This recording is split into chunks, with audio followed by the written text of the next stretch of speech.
इस वीडियो में चर्चा करेंगे ला सातेलिए का नियम या सातेलियस प्रिंसिपल। ये आपको साम्य अवस्था स्थिरांक केसी का मान किस पर निर्भर करता है और किस प्रकार परिवर्तित होता है उसके बारे में बताता है। ये नियम प्रिंसिपल कुल मिलाकर बात है ये। तो साम्य अवस्था पर सांद्रता, ताप और दाब के प्रभाव का आज हम अध्ययन करने वाले हैं। यानी सांद्रता में, ताप में या दाब में परिवर्तन करने से साम्य अवस्था किस प्रकार परिवर्तित होती है। दोस्तों, इसको समझने से पहले हम छोटी सी बात समझ लेते हैं। कोई भी रासायनिक अभिक्रिया होती है, जैसे रिएक्टेंट जो होता है वो प्रोडक्ट में कन्वर्ट होता है। उत्क्रमणीय अभिक्रिया में प्रोडक्ट वापस रिएक्टेंट में कन्वर्ट होने लगता है। ये हो गई reversible reaction. Reactant to product को हम बोलते हैं अग्र अभिक्रिया यानी फॉरवर्ड रिएक्शन, और प्रोडक्ट टू रिएक्टेंट बोलते हैं अपन पश्च अभिक्रिया। छोटी सी बात है, 1 मिनट के अंदर अपन इसको समझ लेते हैं। कुल मिलाकर इसके अंदर होता क्या है, इस प्रकार साम्य अवस्था बदलती है। अगर अग्र अभिक्रिया में साम्य अवस्था अग्र दिशा में स्थापित हो रही, साम्य अवस्था या यूं समझ लें आप, अगर अभिक्रिया अग्र दिशा में जाएगी इसका मतलब प्रोडक्ट ज्यादा बनेंगे, और प्रोडक्ट ज्यादा बनेगा मतलब यह हुआ साम्य अवस्था स्थिरांक केसी का मान बढ़ेगा। बिल्कुल ये बात ध्यान रखें।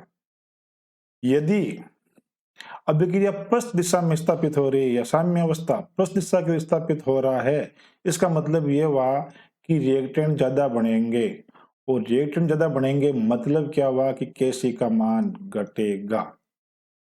ठीक है, यह बात बिल्कुल दोस्तों आपको ध्यान रखनी है। वापस समझ लें, अगर अभिक्रिया या साम्य अवस्था अग्र दिशा की ओर स्थापित हो रही है तो उत्पाद ज्यादा बनेंगे और साम्य अवस्था स्थिरांक केसी का मान बढ़ेगा। ठीक है, अब इस पर हम कुछ प्रभाव का अध्ययन करते हैं। कौन कौन से प्रभाव का, इसको मैं मिटा देता हूं। नंबर 1 देख रहे हैं अपन, सांद्रता का प्रभाव, कंसंट्रेशन। ये एक अभिक्रिया लिखी हुई आपको दिखाई दे रही है जिसमें क्रियाकारक कौन कौन है, ए और बी, और उत्पाद क्या बन रहे हैं, सी और डी बन रहा है। ठीक है, अगर हम इसमें क्रियाकारक की सांद्रता को बढ़ाते हैं, सपोज करो अगर क्रियाकारक सांद्रता बढ़ेगी तो साम्य अवस्था या अभिक्रिया किस दिशा में जाएगी, अग्र दिशा में जाएगी। अग्र दिशा में जाएगी का मतलब क्या हुआ, उत्पाद अधिक बनेंगे। ठीक है, उत्पाद अधिक बनेंगे का मतलब साम्य अवस्था स्थिरांक केसी का मान बढ़ेगा। इसमें पहला पॉइंट देखो, आप इसमें लिखा हुआ है साम्य अवस्था पर, साम्य अवस्था पर यदि हम किसी क्रियाकारक पदार्थ की सांद्रता में वृद्धि करें तो अभिक्रिया अग्र दिशा में चलेगी। बिल्कुल, इस प्रभाव को खत्म करने के लिए साम्य अवस्था उस दिशा में जाएगी जिधर बढ़े हुए प्रभाव, बढ़ा हुआ प्रभाव खत्म हो जाए। अगर आपने क्रियाकारक की सांद्रता बढ़ा दी, अभिक्रिया किस दिशा में जाएगी, अग्र दिशा में चलेगी। बिल्कुल समझ में आ गया। या तो आप यूं कह दें कि क्रियाकारक की सांद्रता में वृद्धि करें या फिर किसी उत्पाद की सांद्रता में कमी करें, एक ही बात है। साम्य अवस्था अग्र दिशा में चलेगा, अर्थात क्रियाफल पदार्थ अधिक बनेंगे। एक बात ये ध्यान रखें।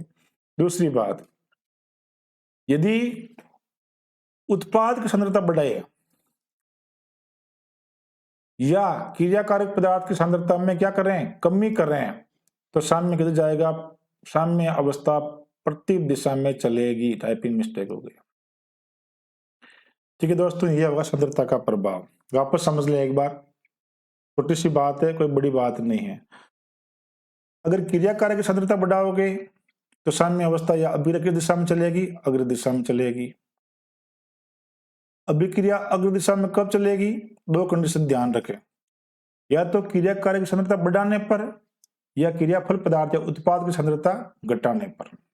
ठीक है, इसका उल्टा कर दोगे तो अभिक्रिया कौन सी दिशा में चलनी शुरू हो जाएगी, पश्च दिशा में चलना शुरू हो जाएगी। सांद्रता पर अभी तक कोई क्वेश्चन किसी एग्जाम के अंदर आया नहीं है। दूसरा इंपॉर्टेंट बात देखो, ताप का प्रभाव। ताप का ताप पर हम अभिक्रिया दो प्रकार की देखते हैं, एक तो उष्मा सेपी अभिक्रिया होती है और एक उष्मा शोषी अभिक्रिया होती है। दोस्तों ध्यान रखें, देखो यहाँ उष्मा सेपी अभिक्रिया का मतलब क्या हुआ कि उत्पाद बनने के साथ साथ उष्मा का उत्सर्जन होगा। ये लिखा हुआ देखो, A plus B equal to C plus D plus heat. कई बार क्वेश्चन हीट प्लस हीट नहीं देकर के ये दे देता डेल्टा H नेगेटिव। अगर डेल्टा H नेगेटिव दिया हुआ है, इसका मतलब अभिक्रिया कौन सी है? उष्मा सेपी अभिक्रिया है। उष्मा सेपी अभिक्रिया के अंदर अगर आपको उत्पाद अधिक प्राप्त करना है तो ताप को क्या करना पड़ेगा? घटाना पड़ेगा, ताप को डिक्रीज करना पड़ेगा। अगर आपने उष्मा सेपी अभिक्रिया में ताप को बढ़ा दिया तो सामने किधर जाएगा? प्रति दिशा में चला जाएगा, बैकवर्ड चला जाएगा और क्रिया कारक अधिक बन जाएंगे। बिल्कुल छोटी सी बात है, याद रखने वाली बात है।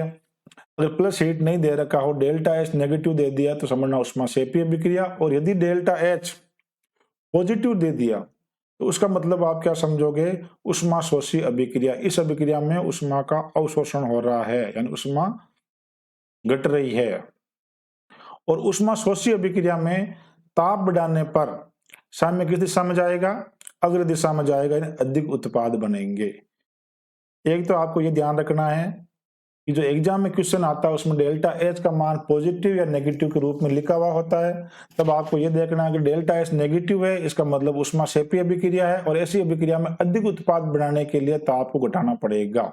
उष्मा सेपी, इसका उल्टा क्या हो जाएगा? उष्मा शोषी अभिक्रिया, जिसमें डेल्टा H किसमें दे रखा होगा? पॉजिटिव लिख रखा होगा। और ऐसी स्थिति के अंदर यानी उष्मा शोषी अभिक्रिया के अंदर ताप बढ़ाने पर उत्पाद अधिक बनेंगे। वो छोटी सी बात थी, याद रख लेना आप। Delta H positive, delta H negative. Negative मतलब उष्मा सेपी अभिक्रिया और पॉजिटिव का मतलब उष्मा शोषी अभिक्रिया। मैं इस बात को जोर देकर इसलिए बता रहा हूं कि हम एग्जाम के अंदर इसमें कंफ्यूज हो जाते हैं, तो यह बात आपको याद रखनी पड़ेगी। नंबर 3, दाब का प्रभाव। अब दाब का प्रभाव जो होगा, दाब के प्रभाव को समझने के लिए आपको समझना पड़ेगा मोल। मोल में अंतर देखना पड़ेगा। डेल्टा NG क्या होता है? गैसीय उत्पाद के मोलों की संख्या माइनस अभिकारक के मोलों की संख्या। जैसे यहां अभिकारक कितने हैं? अभिकारक के 1 मोल है, रिएक्टेंट का 1 मोल। प्रोडक्ट कितने मोल हुए? PCl3 का 1 मोल, Cl2 का 1 मोल, यानी कितने मोल हो गए? 2 मोल हो गए उत्पाद के अंदर। यानी मोल संख्या में क्या हो रही है? वृद्धि हो रही है। तो दाब, याद रखें, दाब और मोल एक दूसरे के व्युत्क्रमानुपाती होंगे। अगर मोल संख्या बढ़ रही है तो आपको दाब घटाना पड़ेगा। उत्पाद में मोलों की संख्या में वृद्धि हो रही है, ऐसी स्थिति में अगर आपको साम्य अवस्था को अग्र दिशा में ले जाना है, यानी उत्पाद अधिक प्राप्त करने हैं, तो आपको दाब क्या करना पड़ेगा? कम करना पड़ेगा, दाब को बढ़ाना पड़ेगा, डिक्रीज करना पड़ेगा। अगर आपने दाब बढ़ा दिया इस कंडीशन के अंदर तो साम्य अवस्था किधर चली जाएगी? जिधर मोलों की संख्या कम है, तो कम तो किधर है? क्रियाकारक की तरफ कम है, तो इधर चला जाएगा साम्य अवस्था, अभिक्रिया प्रतीप हो जाए, प्रतीप दिशा में चली जाएगी। डेल्टा H पॉजिटिव वैल्यू थी, यहाँ देखो डेल्टा N नेगेटिव। इस अभिक्रिया को देखो, क्रियाकारक के कितने मोल है? 3 मोल तो H2 के, 1 मोल N2 का, तो कुल कितने मोल हो गए भाई? क्रियाकारक हो गए आपके 4 मोल, और उत्पाद कितने मोल हो गए? 2 मोल। डेल्टा NG निकालोगे तो कितना आएगा? 2 माइनस 4 बराबर -2, यानी डेल्टा NG की वैल्यू क्या आ गई? नेगेटिव आ गई। यानी उत्पाद की तरफ मोल क्या हो रहे हैं? घट रहे हैं।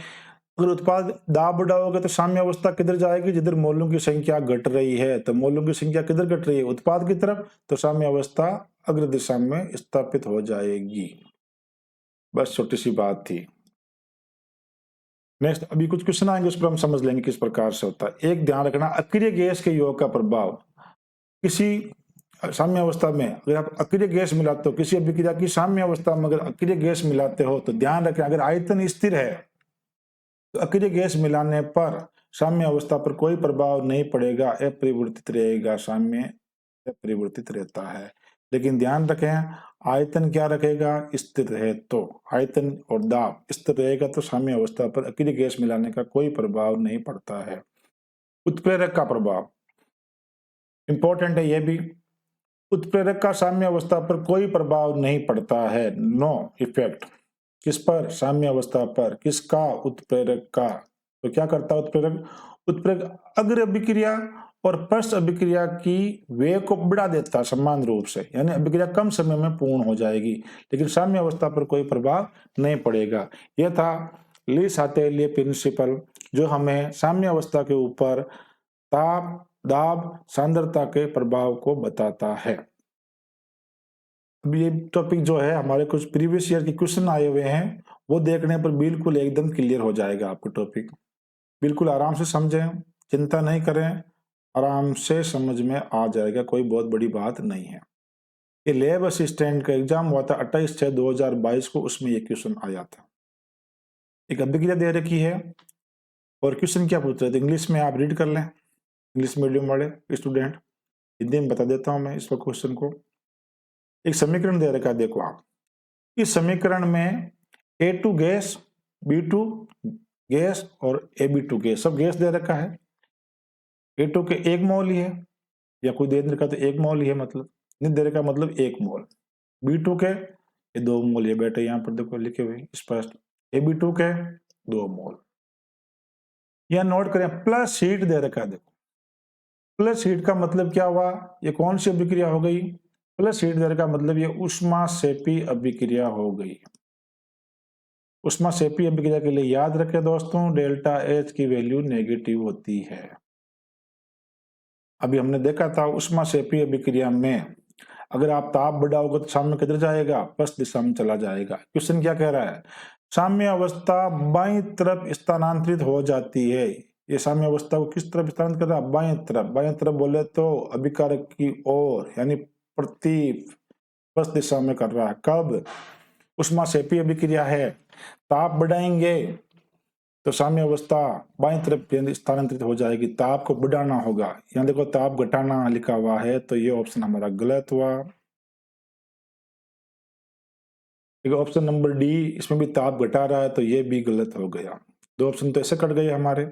अब रही बात दाब की, तो दाब का अध्ययन देख लेते हैं क्या करता। यहाँ देखो अभिकारक में कितने मोल है, मिला करके 3 मोल। उत्पाद में कितने मोल है, 2 मोल। तो मोल संख्या क्या हो रही है, दाब बढ़ाकर साम्य किधर जाएगा, अभी मैंने बताया था दाब और मोल एक दूसरे के व्युत्क्रमानुपाती होते हैं। दाब बढ़ाएंगे तो साम्य अवस्था किधर जाएगी, इधर चली जाएगी। लेकिन इसको ये किधर भेज रहा है, ये तो कह रहा है कि बाएं तरफ इधर, और इधर मोलों की संख्या बढ़ रही है, तो हमें दाब क्या करना पड़ेगा, घटाना पड़ेगा। तो ये ऑप्शन ए के अंदर है, दाब घटाने और ताप बढ़ाने पर, तो हमारा ये ऑप्शन ए ही सही होगा। अगर साम्य को अगर आपको बाएं तरफ स्थानांतरित करना है तो दाब घटाना पड़ेगा और ताप बढ़ाना पड़ेगा।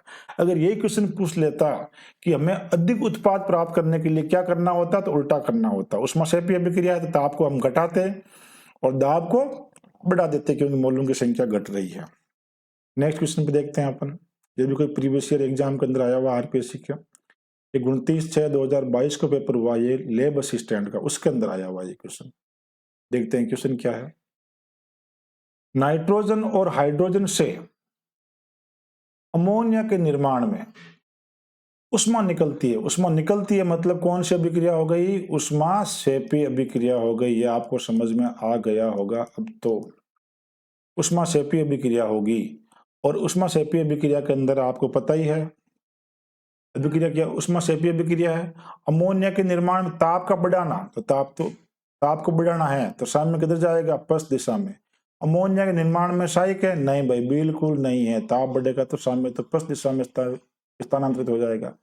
साम्य स्थिरांक के मान को कम करता, बिल्कुल कम होगा। क्यों, क्योंकि उत्पाद कम बढ़ेंगे, उत्पाद कम बढ़ेंगे तो साम्य स्थिरांक का मान घट जाएगा, कम हो जाएगा। तो ऑप्शन नंबर बी बिल्कुल करेक्ट हो जाएगा इसके अंदर।